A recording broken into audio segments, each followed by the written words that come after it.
Hello, welcome to Miss Peepers Reading Corner. I'm Katrina, aka Miss Peepers, and this is Baroness T'Challa von Schnoodle, and we are here to talk about books.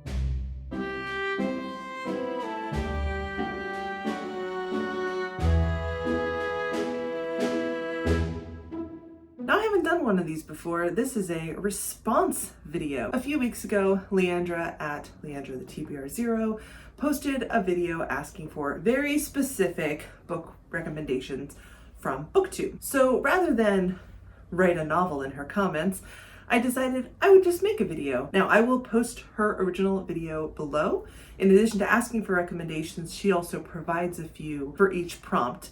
So definitely check that out. Let's jump in. The first prompt is a story in which the main character has just come out of a long-term relationship. And my recommendation for this is Careless in Red by Elizabeth George. Not only is this a mystery, which I know Leandra likes, but our main character, Inspector Lindley, has just lost his wife in a shooting. Grief is a huge theme throughout this entire book. So we follow Lindley's grief. He actually has tendered his resignation from the police force, and he is walking through the woods trying to process this loss, and he comes across a dead body. And although he no longer considers himself a detective, he still feels responsible for reporting this crime, and so he does so and gets pulled into the mystery. This book is gorgeous. There are other themes throughout it as well. I highly, highly recommend it. The next prompt is a book set on transportation, sort of a locked room story. And we're gonna be all over the place in genres for this video. In this case, I chose a graphic novel, Snowpiercer by Jacques Loeb and Jean-Marc Rochette. Now, this is set on a train. This is a post-apocalyptic story. This is not a pleasant wander through the snow. This is an incredibly dark and grim and grisly story, but it's also really, really interesting about the last survivors of a climate apocalypse scenario where the world is frozen and the only way to survive is by piling into this train and hoping for the best. The third prompt is a book with a romantic subplot of any genre. So the romance is not the primary story, but it's in there. For this, I recommend a fantasy novel called Keeper of Enchanted Rooms by Charlie N. Holmberg. This is a historical fantasy novel, so an alternate history. It's set in the 1800s in the United States. And our two main characters are a woman whose job is to investigate magical houses or buildings, and a man who has just inherited an enchanted house. And so the primary story is these two people trying to solve the mystery of what's going on with the house. Is it, a ghost? Is it vestiges of some spell? What's going on with this building?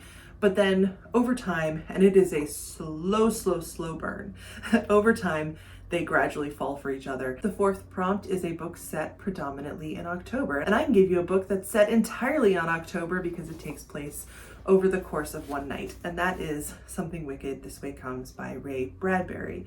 This follows two boys who were born 2 minutes apart. Midnight is in between them, so they're born on different days, but 2 minutes apart. They are neighbors, they are friends, and one day the carnival comes to town, and creepiness ensues. This book is gorgeous. I love it so much. It's a writing style that's sort of, that's not poetry. It's not poetry, it is prose, but the writing has a rhythm to it, a sort of poetic rhythm to it. There are parts that I've read out loud and it just it flows really nicely, and it's got gorgeous imagery, and it's very fantastical, but also very real and intense. And it's a great Halloween book. It's a great book for the spooky season. Prompt number 5 is a book with dangerous flora or fauna. And for this one, I'm going to recommend The Kaiju Preservation Society by John Scalzi. This is a humorous, kind of silly, sort of Jurassic Park, but also sort of not kind of book. Our main character, Jamie, who is the first person narrator, and we never actually hear any pronouns for Jamie. I thought that was a really interesting choice for this book. So you can apply whatever pronouns to this main character that seem right to you, which I think is really fun. But anyway, Jamie is down on their luck, and they are looking for a job during the pandemic. So this is set in 2020. They run into someone that they went to school with, and find an opportunity to join this kind of shadowy organization. Then they find out that they are basically moving for 6 months to this preserve for kaiju, both to protect humans from kaiju, but also to protect kaiju from humans. It's so fun. It's kind of ridiculous. There is a really nice closeness amongst Jamie and the other new people who have joined the organization at the same time. And while there are some serious moments and there are some kind of bonkers spaces, Scalzi wrote in the afterword to this book that in 2020, he just needed to write something that was light and fun and escapist. And that is definitely what this is. But the flora and the fauna will both get you. The sixth prompt is I capture the castle vibes, which is described as English countryside, humorous, family ties, and a wholesome read. Now, full disclosure, I have not read I Capture the Castle, and I need to change that. But until then, based on that description, I've actually chosen 2 books for this. One that I think falls very solidly within this, and one that's just a little bit to the side, but I think you might enjoy this book, and I'm curious about your thoughts on it. So first, the solid choice, which is All Creatures Great and Small by James Herriot. James Herriot was a veterinarian at the end of the 1800s, beginning of the 1900s in England, and he worked out in the country. So he saw a lot of big animals, farm animals, but also smaller household pets like cats and dogs. These are autobiographical short stories. He encountered in his life so many different characters, different types of people. He describes the people that he works with in the veterinary practice that he joined, who are eccentric and a bit odd to him at first, but they all become very close and really become something of a found family. It's just really, really beautiful. There's some sad stories in here. Unfortunately, the life of a vet is not always positive, but he describes those sad moments of losing an animal with so much empathy and care, not only for the animal itself, because he clearly loves animals, that's why he became a vet, but also for the owner. And then of course we have these little dudes. That was perfect timing for T'Challa to return. Harriet loved cats in particular, and so there are plenty of stories about his experiences with people's smaller animals and domestic animals as well. Something that's a little bit less traditional, but I really had fun with this book, is Half Broken Things by Morag Joss. I hope I pronounced the author's name correctly. It's billed as crime writing. It's billed a little bit as a psychological suspense. I didn't read it that way, but maybe that's me. Maybe I'm a bit odd. But this follows a woman who is a professional house sitter. So she works through an organization. Basically, she's a contractor, if you will. And so when wealthy people need house sitters, they call this service, they send someone out. And so she is house sitting. And this is her last house sitting job, basically. She is being pushed out and she's not happy about it. But while she is house sitting, this young couple, Steph and Michael, show up needing a place to stay. Steph is pregnant and she lets them in because she's angry with her employer and she doesn't really care about the rules anymore. So the 3 of them live in this house for months and just kind of live off of the wealth that is around them. I'm not going to sit here and say that these are great people, but what's interesting is that there's this sort of morally gray dynamic where Jean has many reasons to be disgruntled. They learn more about the owners of the house, and then something happens, which I will not spoil, that changes everything. But as they're living in this house, they get to know each other and they start to think of each other as family. So it's very much a found family story. This book is quirky and fun and just a little bit odd, but in a really charming and pleasant sort of way. I had a lot of trouble with the next prompt, and that is a heavy sci-fi setting, a space opera, bounty hunter, pirate type book. While I read a lot of science fiction, I realized that I don't read a lot of science fiction set in space. Or even on other planets. A lot of what the sci-fi I read is dystopian, set on Earth, futuristic kind of thing. but I found a book for you, and it's a bit of a risk, but we're gonna throw it out here anyway. And that is Scratchman by Tom Baker. Now, this is a Doctor Who novel, and I know that is very niche, so stick with me for a moment, because I'm curious whether someone who may not describe themselves as a Whovian, which I do, I wonder if this book would appeal to the average reader as well. And Tom Baker, the author, is also the actor who played the fourth Doctor in Doctor Who. So this follows his Doctor. It follows the fourth Doctor who has landed on this planet, and he meets the devil, or a version of the devil, or an inspiration for the devil.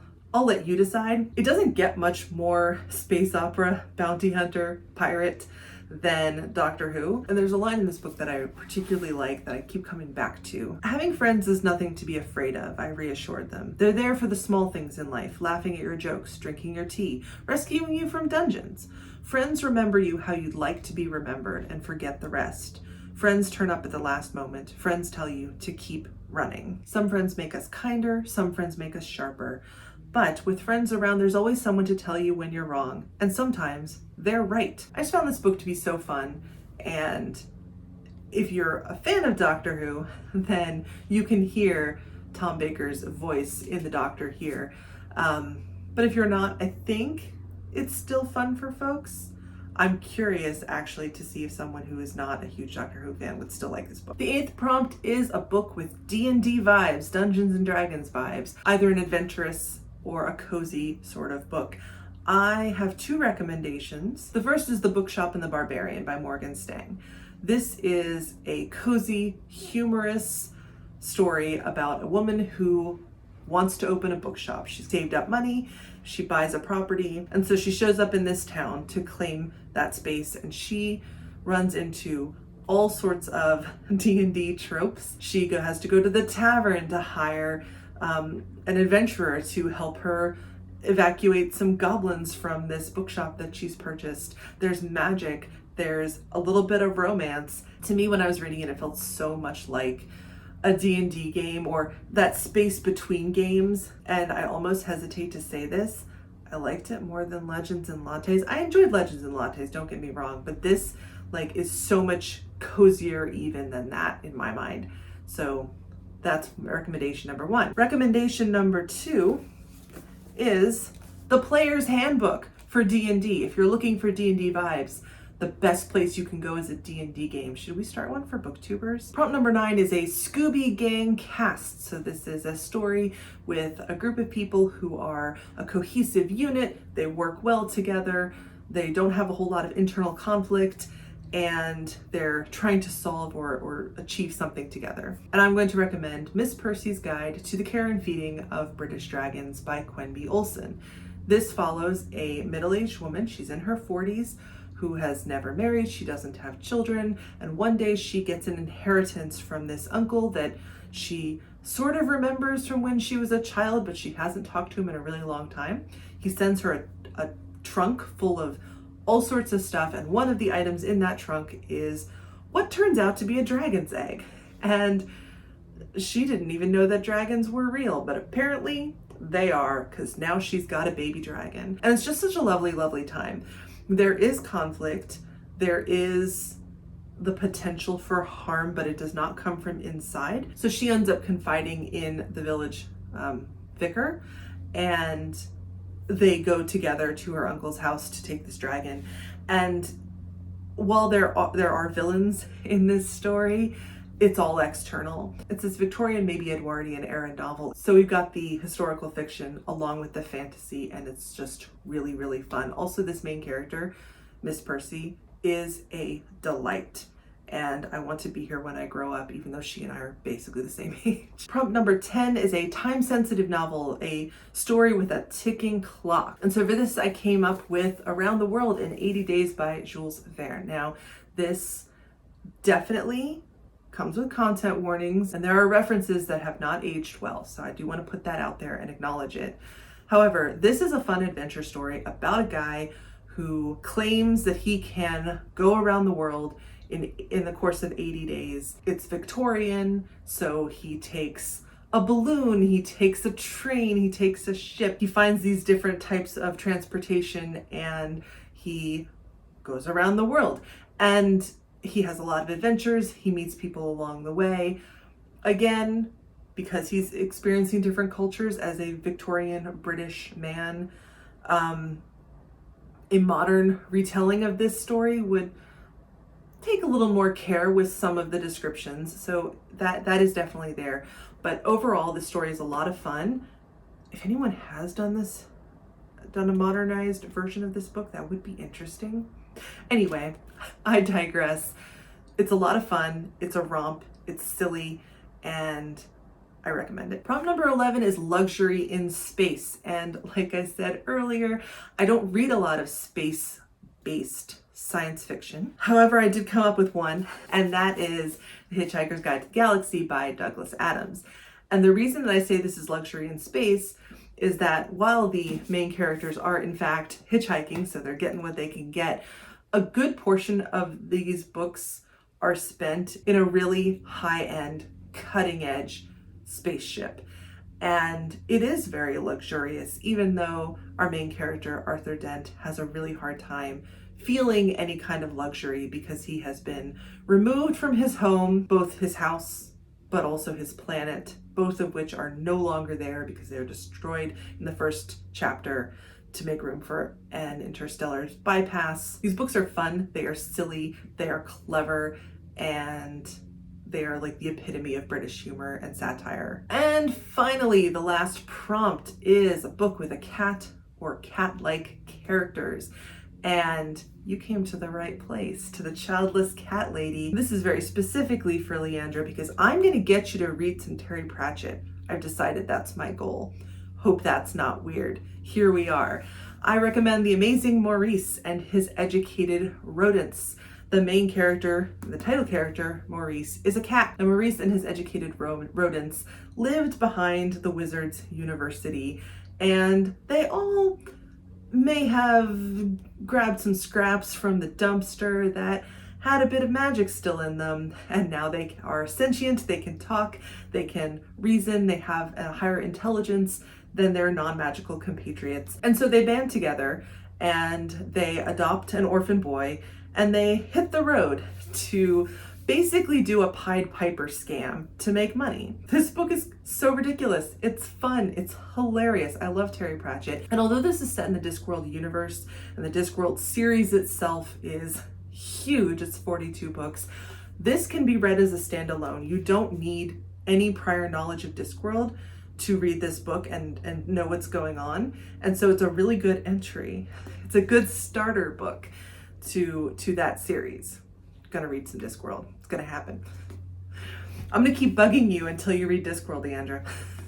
Anyway, both to Leandra and to anyone else who is watching, I hope you enjoyed these really specific book recommendations. Again, please go watch Leandra's original video. It's a lot of fun. She's great. Subscribe to her channel. Subscribe to my channel. Let's talk about books. If you've read any of these, please let me know what you thought of them. If you have other specific recommendations, tell me, but also tell Leandra about it. And either way, I'll see you in the next one.